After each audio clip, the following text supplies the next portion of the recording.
Namaskar, hello and welcome to the official YouTube channel of Borthakur IAS Academy. Today is 4th of May 2023. Let us start discussing the most important current affairs of the day.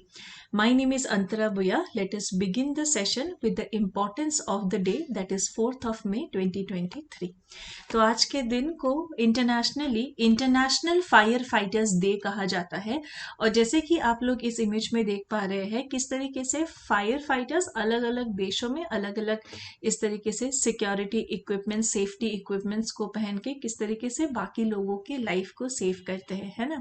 So international fire fighters day is observed annually on May 4th to honor and pay tribute to the brave men and women who risk their lives to protect communities from fires and other emergency।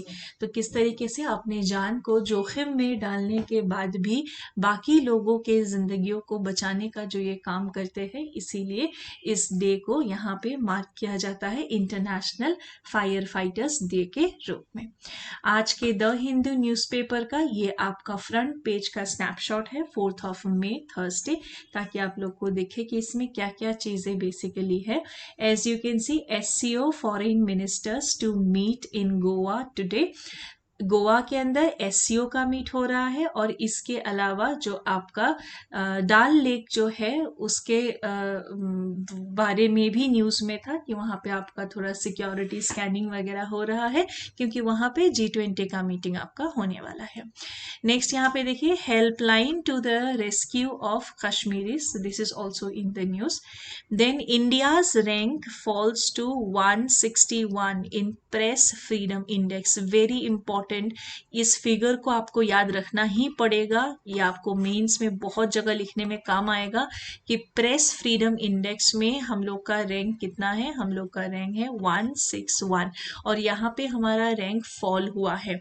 और यहाँ पे जो आपका 11 places से rank हम लोग का कम हुआ है, वही जो नेबरिंग कंट्री है पाकिस्तान, उसका रैंक आगे गया है। तो इसीलिए है यहाँ पे आपका ये आपको हमारे रैंक के फॉल होने की वजह से एग्जाम पॉइंट ऑफ व्यू से ये आपका इंपॉर्टेंट है, इसमें क्रिटिकल एनालिसिस हो सकता है। ठीक है, कर्नाटका के अंदर इलेक्शन से रिलेटेड आर्टिकल्स आपके आ रहे हैं, कल हमने इससे रिलेटेड क्वेश्चन भी डिस्कस किया था।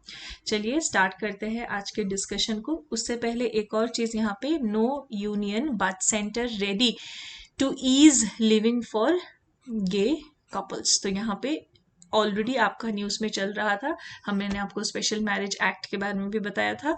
तो यहाँ पे ये अभी ऑनगोइंग प्रोसेस में ही चल रहा है।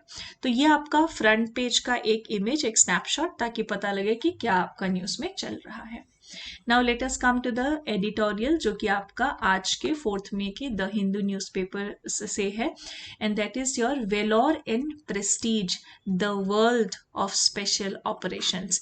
तो इंडिया ने अभी रिसेंटली ऑपरेशन कावेरी जो हमने लॉन्च किया है, और हमने देखा है कि किस तरीके से सक्सेसफुली हम लोग सूडान से रेस्क्यू मिशन करके हमारे देशवासियों को वापस भारत में लेके आ रहे हैं। So it is a matter of prestige and it is a matter of valour. और साथ ही साथ यहाँ पे इस तरीके का जो हम लोग मिशन यहाँ पे कंडक्ट कर रहे हैं, जो रेस्क्यू मिशन हम लोग कंडक्ट कर रहे हैं, ये स्पेशल ऑपरेशंस और स्पेशल ट्रेनिंग ड्रिल का जो कैपेबिलिटी जो है, ये आपका यहाँ पे दर्शाता है। So it is an example of how good the training process is in India, और कितना एफिशिएंट है हमारे यहाँ पे एयरफोर्स, ये भी आपका यहाँ पे दिखाता है। ठीक है, एक क्वेश्चन यहाँ पे आज आपने जो यहाँ पे प्रैक्टिस करना है, that is from UPSC 2021। Question देखिए, पूछा गया था, how is the S-400 air defence system technically superior to any other system presently available in the world. तो किस तरीके से S-400 एयर डिफेंस सिस्टम जो है वो अभी दुनिया में जितने भी आपके बाकी सिस्टम्स है उससे किस तरीके से टेक्निकली सुपीरियर है, इसके बारे में आपको 2021 में लिखने के लिए कहा गया था। तो इस तरीके से आपको ऑपरेशन कावेरी के बारे में पूछा जा सकता है कि आपका ऑपरेशन कावेरी किस तरीके से एक सक्सेसफुल ऑपरेशन रहा है, तो आप या फिर हिस्टोरिकल बैकग्राउंड क्या रहा है कि हमारे रेस्क्यू मिशंस का, तो इससे रिलेटेड हम लोग टेबल ऑफ द डे भी पहले देख चुके हैं।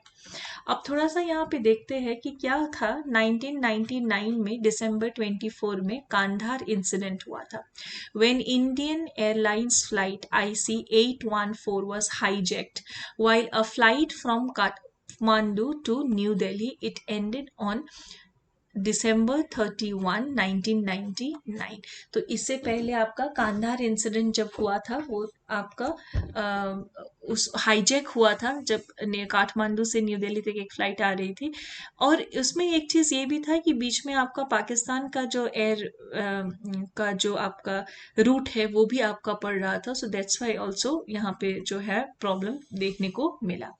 Before Sudan rescue, there have been 2 other such missions that are known in the open domain। और वो 2 मिशन कौन सा है सुदान रेस्क्यू से पहले भी, और कौन से 2 ऐसे ओपन रेस्क्यू मिशन रहे हैं?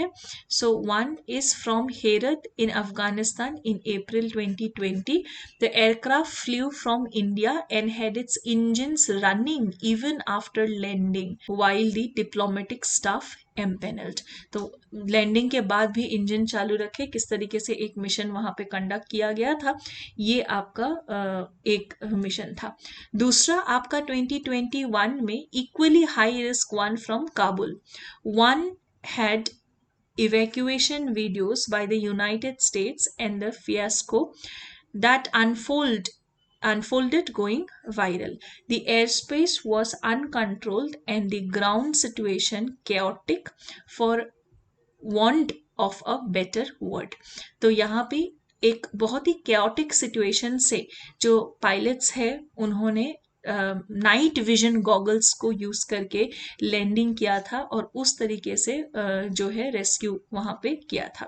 और ये जो बेसिकली आपका इसके लिए जो फ्रेज है that is land at your own risk, ये आपका इसीलिए फ्रेज को यहाँ पे रखा गया कि अपने खुद के रिस्क पे जो है आप यहाँ पे लैंड करें। और ये आपका काबुल से भी इवैक्यूएशन के जो वीडियोस है इसीलिए वो आपके वायरल चले गए थे।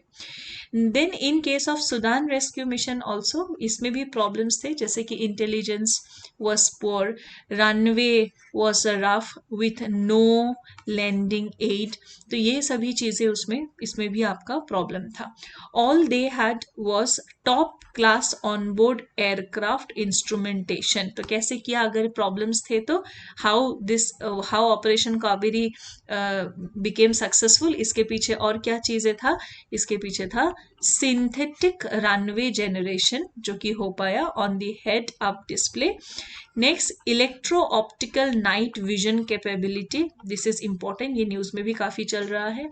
Night vision goggles and of course great confidence in their ability to pull it off. तो इसमें भी प्रॉब्लम्स थे, ये आपके प्रॉब्लम्स थे ऑपरेशन कावेरी में, but then it was successful because of the instrumentation in the aircraft and the top class level confidence as well as the on board aircraft instrumentation. तो दोनों साथ मिलके ये आपके अच्छे से सक्सेसफुली हो पाया है। ठीक है, now let us come to the next article which is the European Union's Artificial Intelligence Act। अब देखिए हम लोग को ऑलरेडी पता है कि आर्टिफिशियल इंटेलिजेंस में आपका क्या रहता है कि जो काम आइडियली मैन आपका करते हैं, जो मैन पावर से होता है, वो आपका मशीन कर पाती है।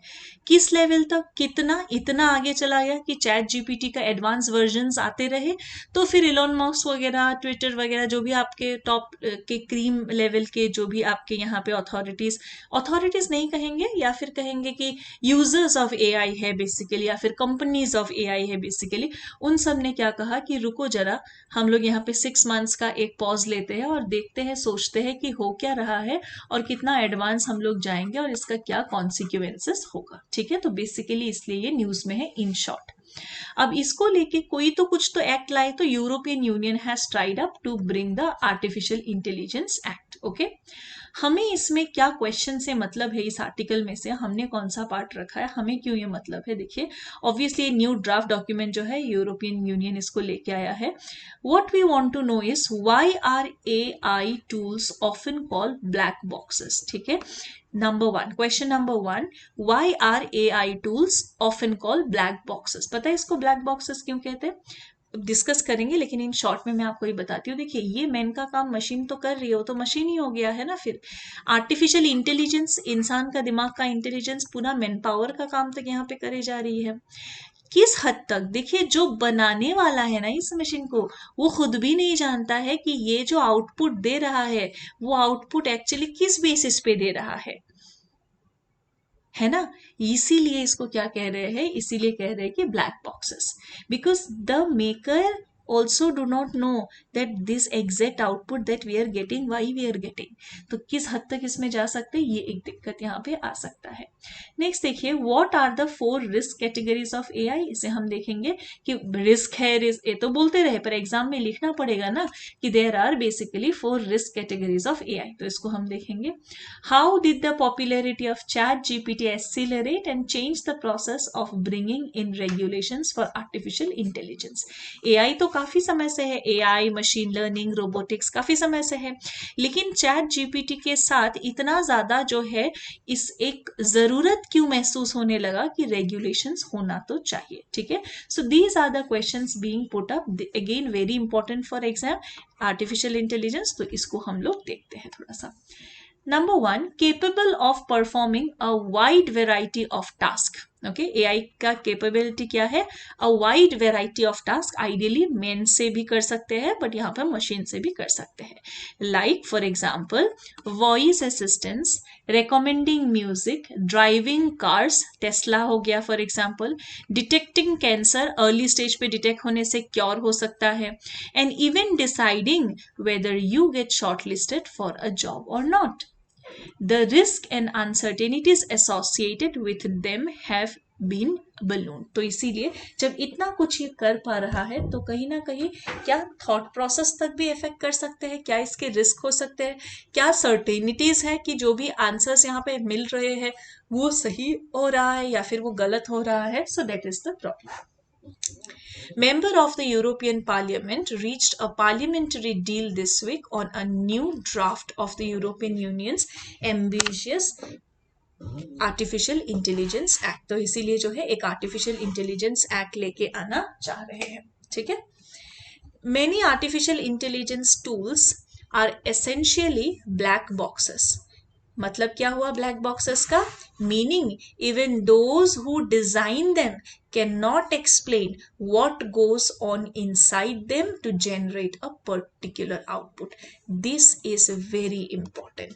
अगर कभी भी रिस्क के बारे में लिखना हो तो black boxes, artificial intelligence tools को ब्लैक बॉक्स क्यों कहा जाता है, क्योंकि जिन्होंने उसे डिजाइन किया है वो भी एक्सप्लेन नहीं कर सकते हैं कि इन ब्लैक बॉक्सेस के अंदर एक्चुअली व्हाट गोज ऑन, कि वो एक पर्टिकुलर वे से आउटपुट देते हैं।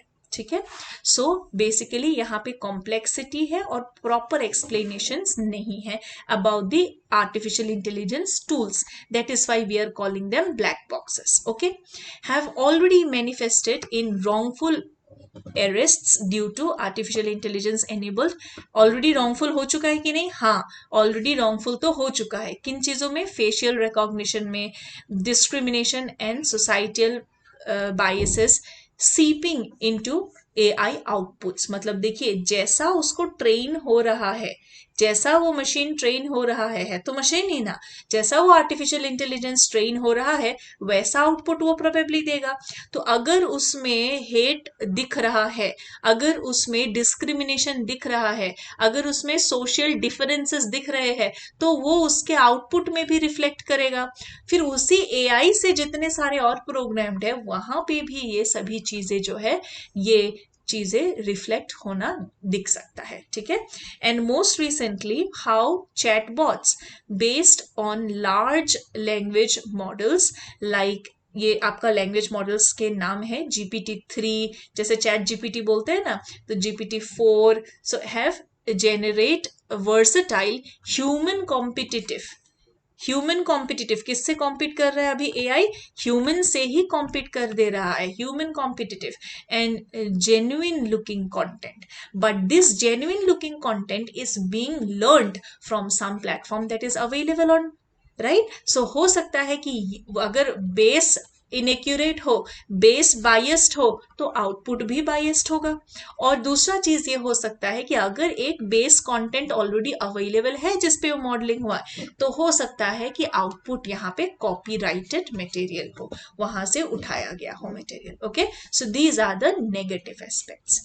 Industry stake holders including Twitter CEO Elon Musk, Apple co founder Steve, तो ये सभी लोग जो है वो क्या चाह रहे हैं कि अभी रुक जाओ, है ना, क्योंकि चैट जीपीटी 4 इस तरीके से 4 के बाद हो सकता है 5 लेके आ जाओगे, तो इसीलिए 6 months रुक जाओ और देखते हैं, let us stop training the AI models more powerful than ChatGPT 4 and let us see what are the potential risk to society and humanity, because already the intellectual threat or human mind competitiveness is there which can be exaggerated, और फिर जैसे कि ऐसे आई robot movie में नहीं दिखाया था कि रोबोट ही इंसान से पावरफुल, तो कहीं ये मूवीज से रियलिटी तक ना कन्वर्ट होने लग जाए। ठीक है, next he powerful artificial intelligence systems should be developed only once we are confident that their effects will be positive and their risk will be manageable। देखिए, थोड़ा बहुत कॉपीराइट का रिस्क हो गया या फिर कॉपीइंग का रिस्क हो गया,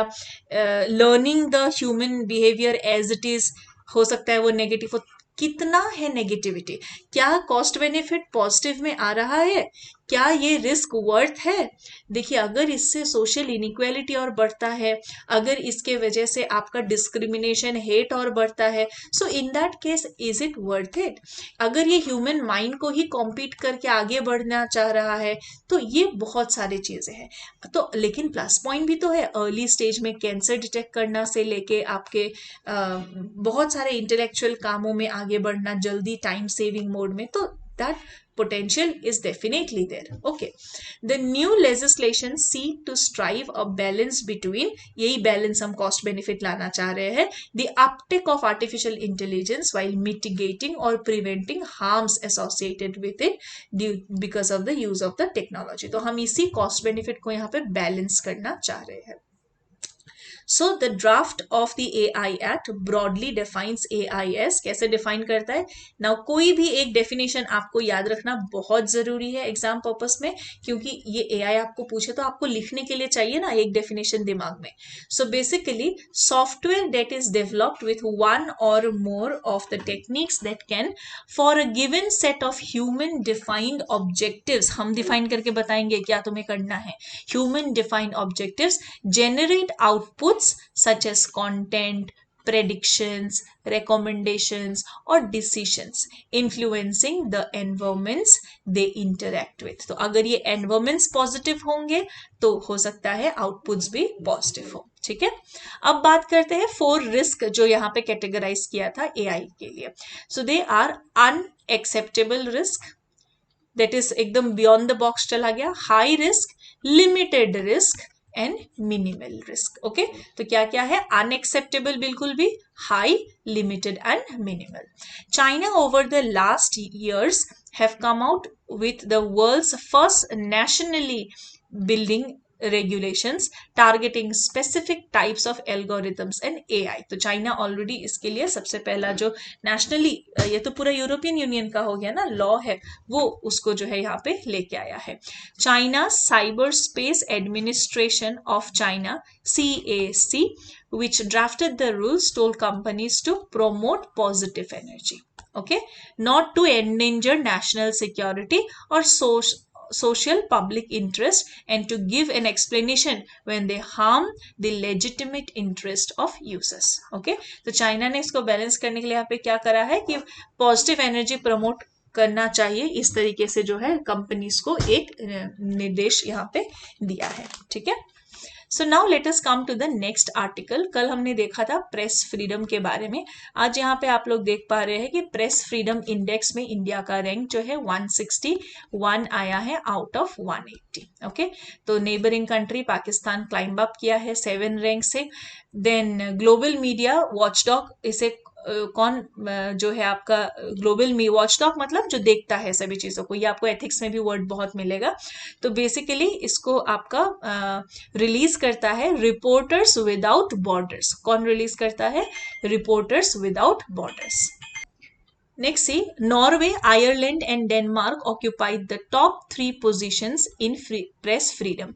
तो top 3 positions यहाँ पे किसे मिला है? Norway, Ireland and Denmark. और जो बॉटम पोजिशन है वो गया है Vietnam, China and north Korea. Okay, obviously China and North Korea will be there and Vietnam is also there.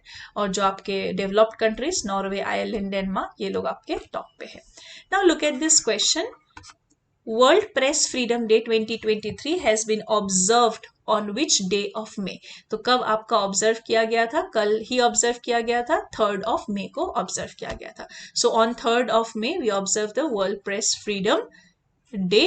और थीम आपका क्या था? थीम था Shaping a Future of Rights, freedom of expression as a driver for all other human rights. इस statement को आप as it is उठा के लिख सकते हैं काफी सारे जगह पे कि फ्रीडम ऑफ एक्सप्रेशन जो है वो क्या है?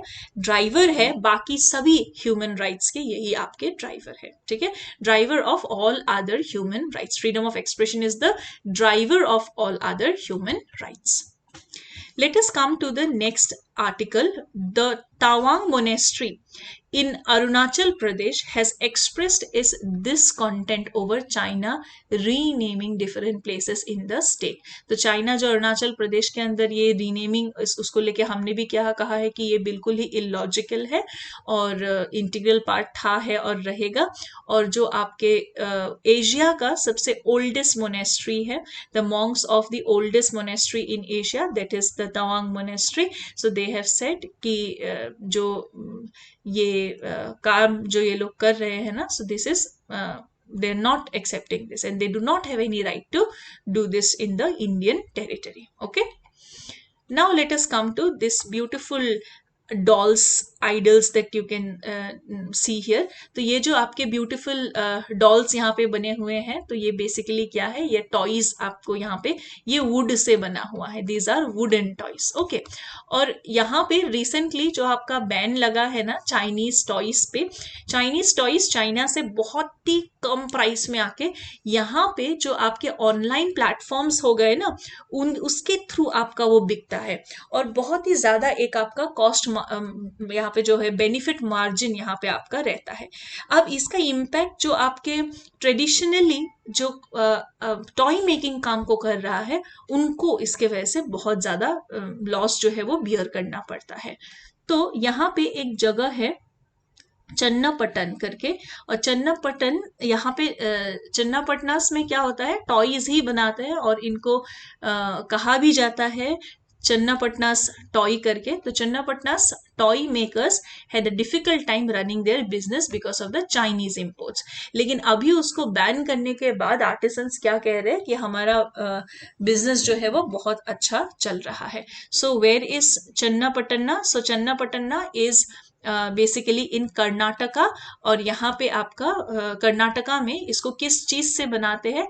हाथ, हैंडमेड वुडन टॉयज बेसिकली ये है, हैंडमेड वुडन टॉयज जो कि 50 से लेके 200 रुपए तक आपके बेचते हैं. और यहाँ पे चन्नापटना में काफी समय से लोग हिस्टोरिकली আমাৰ ইয়াতে যেনেকে কাঁহ পিতলৰ বাচনৰ কাৰণে আপোনাৰ হাজো জাগাত যেনেকে বনোৱা যায় বা শুৱালকুছিত যেনেকে বনোৱা যায়, সেই তেনেধৰণে আপোনালোকৰ ইয়াতে কাঠৰ পৰা এই টয়টো বনায়. ঠিক আছে, so the toy making is there. So center has banned the import of Chinese toys, as a result of which the condition of the profit margin of the toy makers have increased as a result of the same. Okay, now look at the next article. The protection of children from sexual offences, POXCO Act, was enacted not to punish minor in consensual relationship and to brand them as criminals. The Bombay High Court has said while granting bail to 23-year-old man who was booked on charge of raping a minor. तो यहाँ पे recently क्या हुआ है, एक 22-23 year के एक इंसान को यहाँ पे जो है आपका बेल प्रोवाइड कर दिया गया है. अब वैसे पॉक्सको में क्या होता है, आपका रूल्स पूरे अलग है. ठीक है, लेकिन in this particular case what the court is saying is that under section 363 and 376 of IPC and section 4 of the POXCO Act, जो जिसको यहाँ पे अक्यूज किया गया है वो अगर कॉन्सेंशुअल रिलेशनशिप अगर है तो इन दैट केस जो है यहाँ पे इसीलिए बेल प्रोवाइड कर दिया गया है. So it needs to be noted that the POCSO act has been enacted to protect children from offences and sexual assault, sexual harassment etcetera, and contains stringent penal provisions as to safeguard the interest and the well-being of the children. तो किस लिए यहाँ पे पॉक्सको act को किस लिए लागू किया गया है? सेक्सुअल असॉल्ट और सेक्सुअल हैरेसमेंट के लिए इसको जो है लागू किया गया है. तो इसीलिए अगर कॉन्सेंशुअल रिलेशनशिप है तो उस केस में यहाँ पे आपका बेल प्रोवाइड कर दिया गया है. अब कौन इसको एडमिनिस्टर करता है? So POCSO is administered by the ministry of women and child development. Okay, now let us come to the question. Who will be awarded by BAFTA Fellowship in London, the highest honor awarded by British Academy of Film and Television Arts. तो यहाँ पे BAFTA award जो है यहाँ पे दिया जा रहा है, that is your British Academy of Film and Television Arts. So this is being awarded to Meera Siyal. Okay, तो मीरा सियाल जो है वो इंडियन ऑरिजिन के है, based in UK. So that is why Indian origin से अगर हो और इंडिया से अगर हो तो ये इंपॉर्टेंट बन जाता है. कौन सा वर्क है? Goodness Gracious Me and the Kumars at number 42, and her fellowship will be presented during the BAFTA Television Awards in London's Royal Festival Hall on May 14. Okay, तो यहाँ पे ये उनके famous work है और she is getting this particular award. Okay, now let us come to the next question. Who has taken over as the 17th Commander-in-Chief of Andaman and Nicobar? तो Andaman and Nicobar के लिए जो आपका 17th कमांडर इन चीफ है वो कौन है? Saju Balakrishnan. Saju Balakrishnan. Okay, air marshal Saju Balakrishnan, commander in chief of the strategically vital Andaman and Nicobar command. तो यहाँ पे उन्होंने 17th कमांडर इन चीफ के रूप में he has succeeded Lieutenant General Ajay Singh. Now let us come to the map of the day. आज map of the day में हम देखने जा रहे हैं लद्दाख, और यहाँ पे आप लोग देख पा रहे हैं लद्दाख में ये आपको जो ये डॉटेड लाइन आपका दिख रहा है, ये डॉटेड वैसे आपका पूरा इंडिया का हिस्सा. तो यहाँ पे ये वाला पार्ट जो है, this part dotted part, this is your, इसको पीओके हम लोग कहते हैं. ठीक है, Pakistan occupied Kashmir. And this is your LOC, that is your line of control.